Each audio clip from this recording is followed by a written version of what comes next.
Hola, ¿qué tal? Bienvenidos a su clase de Derecho Constitucional. El día de hoy vamos a abordar un tema algo controversial como es el relativo a la soberanía, el poder constituyente y el poder constituido. En primera instancia vamos a analizar lo que serían los orígenes del término soberanía, para lo cual es importante precisar que dependiendo del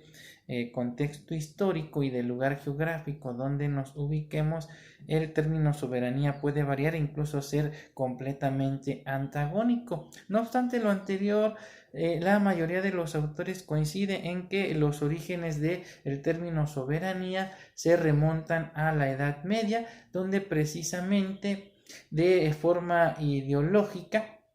se justifica el surgimiento del Estado y por ende del término soberanía como una victoria que alcanzó el rey o monarca, como una encarnación del Estado sobre las tres potestades que en su momento le mermaban su autoridad, es decir, el papado, el clero y la clase burguesa. En concordancia con lo anterior, Juan Badina en su tratado La República conceptualiza a la soberanía como el poder de un Estado que es recto de varias agrupaciones y de lo que le es común con potestad sobre un monarca o un rey. De lo anterior se desprende entonces que el concepto de soberanía que nos aportaba Juan Badina hace referencia al poder soberano que pertenece a un rey, a un pueblo o a un cuerpo de nobles que justifican la monarquía absoluta y hereditaria de Francia, consistente en declarar que el poder soberano solamente podía transmitirse por vía de la sucesión, es decir, del rey hacia sus descendientes. Y en este sentido entonces se establece que los señores dueños de una república podían donar pura y simplemente el poder soberano y perpetuo a alguien para disponer del Estado a su arbitrio y después dejar lo que éste le placiera, ya que al ser el propietario de ese poder lo podía donar,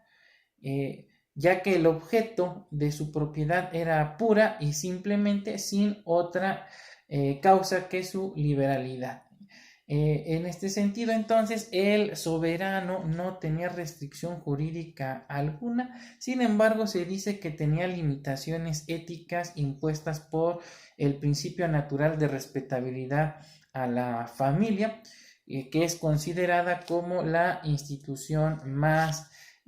antigua de ese entonces. Y entonces esta respetabilidad ética social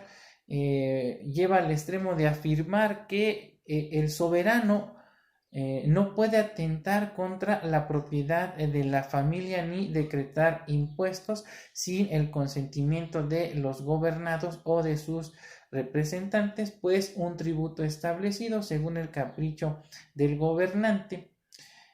sin la autorización de estos es un despojo. Bien, esta teoría de Juan Badina de alguna manera es completamente antagónica con la tesis de la soberanía popular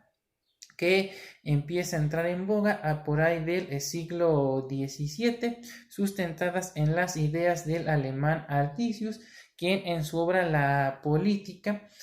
a diferencia de Juan Badina, quien se inclinaba por la soberanía del principio monarca, este pensador le atribuye la soberanía al pueblo, considerado como una comunidad política producto de la unión voluntaria de los hombres como titulares de dicho poder. Con estas ideas, nos asevera Mario de la Cueva, el autor de La Política le arrebató a los reyes la idea de la soberanía absoluta de la que hacía referencia Badina y entonces le transfiere ese poder al pueblo y se puede decir que una postura similar se destacó en el pensamiento político de Thomas Hobbes, según la cual la soberanía reside en un ente que es necesario y que recibe el nombre de Estado personificado por un individuo que recibe el nombre de soberano, el cual dispone, como el leviatán mitológico, de toda la fuerza conveniente para asegurar la paz y la defensa común. Finalmente, quien de alguna manera viene a robustecer esta cuestión de que la soberanía radica esencialmente y originalmente en el pueblo, es precisamente Juan Jacobo Rousseau, quien hace referencia a que la soberanía no es más que la voluntad general. Recordemos que este pensador es el autor de una obra que lleva por título El contrato social, donde se hace referencia que el hombre libre por naturaleza cede parte de su libertad para conformar, en este caso, un contrato social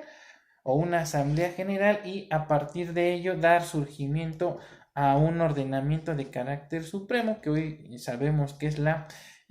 Constitución, y esta Constitución a su vez da origen a lo que hoy conocemos como el poder constituido. En este sentido, entonces, podemos llegar a la conclusión que el vocablo soberanía ha presentado una equivocidad, ya que, como ya lo comentamos, las acepciones que nos dan los diversos autores, dependiendo del contexto histórico y del lugar geográfico donde nos encontremos, pues nos dan acepciones completamente divergentes, y sobre todo en lo relacionado a quién es la persona donde radica ese poder o quién es el titular del mismo. Bien, hasta aquí vamos a concluir la primera parte de la sesión de nuestra clase relativa a la soberanía, el poder constituyente y el poder constituido. Así es que nos vemos en la siguiente.